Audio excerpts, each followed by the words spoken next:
You know what was my biggest fear? Divorce. I couldn't stand this word. I was trying to cling on to this person who didn't want me anymore, but I said no. I have to make it work. But the day I decided that this is nothing but my fear, I liberated myself by setting him free.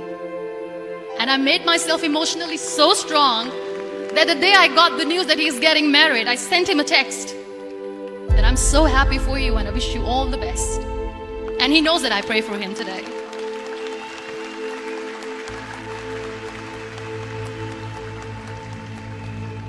My biggest fear, number 2, was I won't be able to be a mother again. And that was quite devastating for me. But then I realized there are so many children in the world, all they want is acceptance.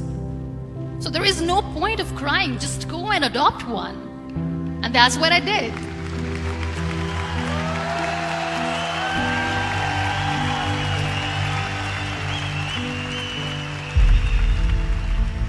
I gave my name in different organizations, different orphanages. I didn't mention that I'm on a wheelchair, dying to have a child. So I just told them that this is Muniba Mazari and she wants to adopt a boy or girl, whatsoever, but I want to adopt a kid. And I waited patiently. 2 years later, I got this call from a very small city in Pakistan. I got a call and they said, "Are you Muniba Mazari? There is a baby boy and would you like to adopt?" And when I say yes, I could literally feel the labor pain. I said, yes, I am going to adopt him. I am coming to take him home.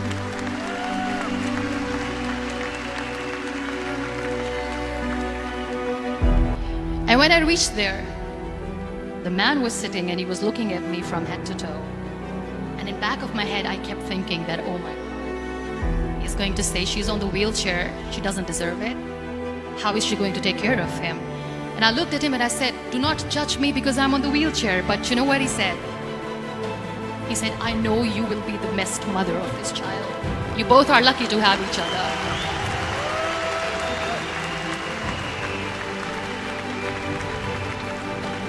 And that day, I was 2 years old, 2 days old, and today he's 6.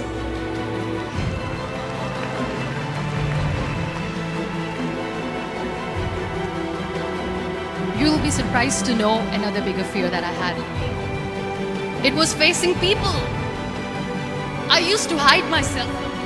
When I was on bed for 2 years, I used to keep the door closed. I used to pretend that I'm not going to meet anyone, tell them that I'm sleeping. You know why? Because I couldn't stand that sympathy that they had for me. They used to treat me like a patient. When I used to smile, they used to look at me and say that, "You're smiling, are you okay?" I was tired of this question being asked, "Are you sick?" Well, a lady yesterday at the airport asked me, "Are you sick?" And I said, well, besides the spinal cord injury, I'm fine, I guess.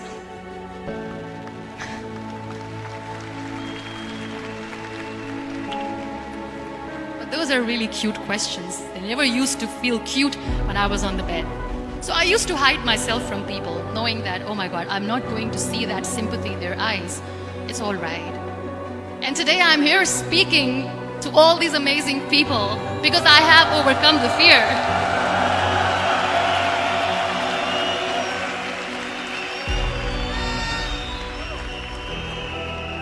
You know, when you end up being on the wheelchair, what's the most painful thing? That's another fear that people on the wheelchair or the people who are differently able have in their hearts but they never share. I'll share that with you. The lack of acceptance. People think that they will not be accepted by the people because we, in the world of perfect people, are imperfects. So I decided that instead of starting an NGO for disability awareness, which I know will not help anyone, I started to appear more in public. I started to paint. I always wanted to. I have done a lot of exhibitions. I'm Pakistan's first wheelchair-bound artist. I have done a lot of modeling campaigns, different campaigns, brands like Tony and Guy.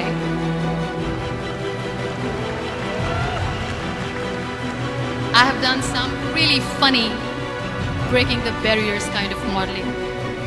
There was this one by the name Clown Town where I became a clown because I know that clowns have hearts too. And then I also decided that if I really want to make the difference, I am not going to let people use me for their polio campaigns where they will make you a victim and an emblem of misery and mercy and will say that, you know what, give polio drops to your children or they'll become like this girl. I decided that I'm going to join the national TV of Pakistan as an anchor person, and I've been doing a lot of shows for the last 3 years.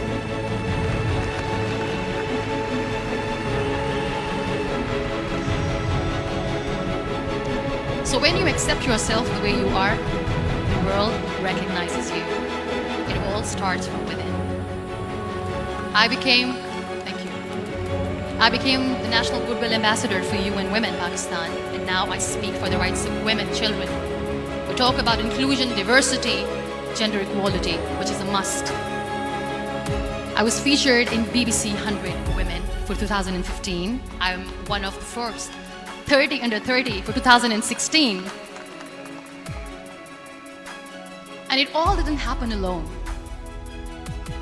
You all are thriving in your careers. You have bigger dreams and aspirations in life. Always remember one thing. On the road to success, there is always we, not me. Do not think that you alone can achieve things. No. There is always another person who is standing behind you, maybe not coming on the forefront, but behind you, praying for you and supporting you. Never lose that person. Never.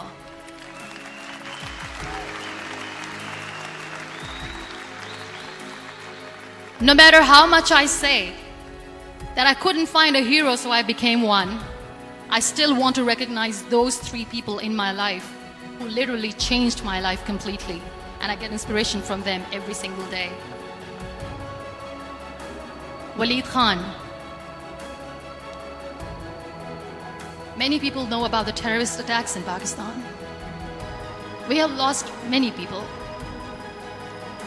And I'm sharing this with a very heavy heart because we actually have lost a lot of people in this huge turmoil of terrorism. These people are barbarians. They do not see people. They're even worse than animals. They have killed people in mosques. They have killed people in churches, temples, even in schools. There was this terrorist attack in Army Public School, Peshawar, where these terrorists entered in an examination hall and they killed our children. And in that attack, that day, this beautiful boy, Waleed Khan, who was my hero, my real life hero, was the proctor who was taking care of the students, was keeping an eye on the students.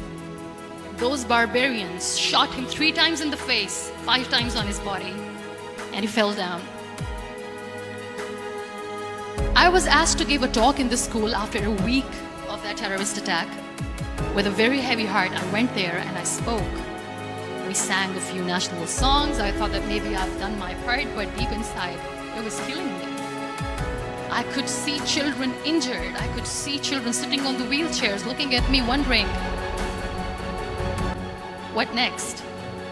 What was our fault? Just because we were here to give examination, we have been shot.